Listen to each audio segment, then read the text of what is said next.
I am a virus. Chapter 3, The Virus in Chinese Culture. 3. We are accustomed to self-deception. Today marks the 28th day of Wuhan's lockdown. For the past week, I've been mostly writing at night and sleeping during the day, so I haven't been following the news much. But today, a piece of news caught my attention. On February 18, the U.S. State Department officially designated 5 Chinese state-controlled media outlets as foreign missions under U.S. law.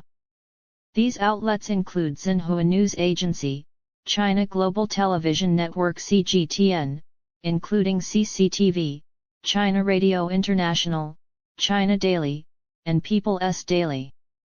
The U.S. government declared that these media organizations are controlled by the Chinese Communist Party (CCP) and are part of China's propaganda machine, not independent news agencies. Honestly, this is the only piece of news in the past month that truly made me feel a sense of relief. Although I think this recognition came too late, at least it's here, and it has profound significance. It's almost absurd that something so obvious to all Chinese citizens, these media are controlled by the CCP, has only now been legally acknowledged in the US. Of course, this is a good start, as it may spark some discussions and reflections among the Chinese public, especially against the backdrop of the COVID-19 pandemic. People are starting to realize that media that cover up the truth are seriously harming the nation, and their actions can jeopardize our lives.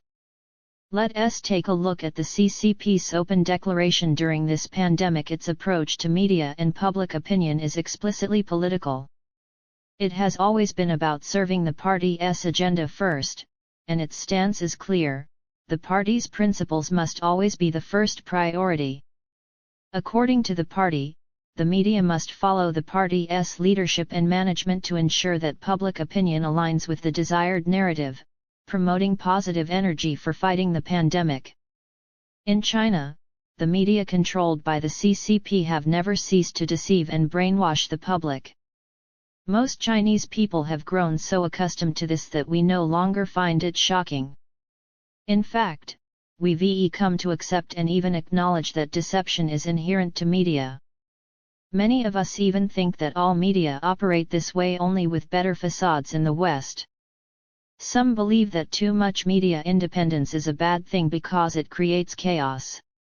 They share the CCP's mentality: it's better for the public to remain unaware of the truth, too much knowledge would not be good for ordinary people. This pattern of deception is a reflection of a long-standing Chinese mindset that has persisted throughout history.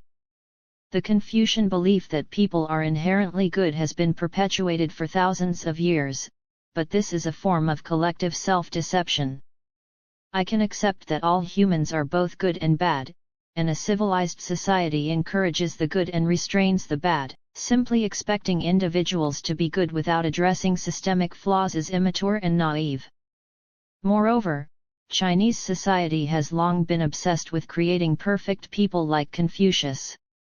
Unfortunately, the standards for perfection are so high that no one can meet them, so people conspire to deceive and pretend together. The CCP, since taking power, has fabricated a series of role models, such as Lei Feng, to fit the needs of their rule. This is not a new invention, it's part of a long history of creating false heroes for political purposes. Since this has been the norm in Chinese history, it would not be far-fetched to say that self-deception is akin to a Chinese virus. Rulers fabricate history to legitimize their authority, and role models are created to encourage the public to follow their example. In daily life, because Chinese people generally deny the existence of human flaws, they tend to hide them, believing that this is the way to achieve harmonious relationships. For instance, Chinese people tend to speak kindly and avoid direct criticism, seeing it as impolite. Criticism often leads to anger or humiliation, especially when it's face-to-face. Therefore, the game of self-deception continues, with the belief that as long as the intentions are good, benevolent deception is acceptable. In my view, Everyone is born with desires for comfort and indulgence, for wealth and lust. What prevents us from acting on these desires is not a lack of inclination, but the education, self-discipline, and legal constraints that hold us back. If someone denies their own desires for ease and pleasure, I would likely end the relationship with them.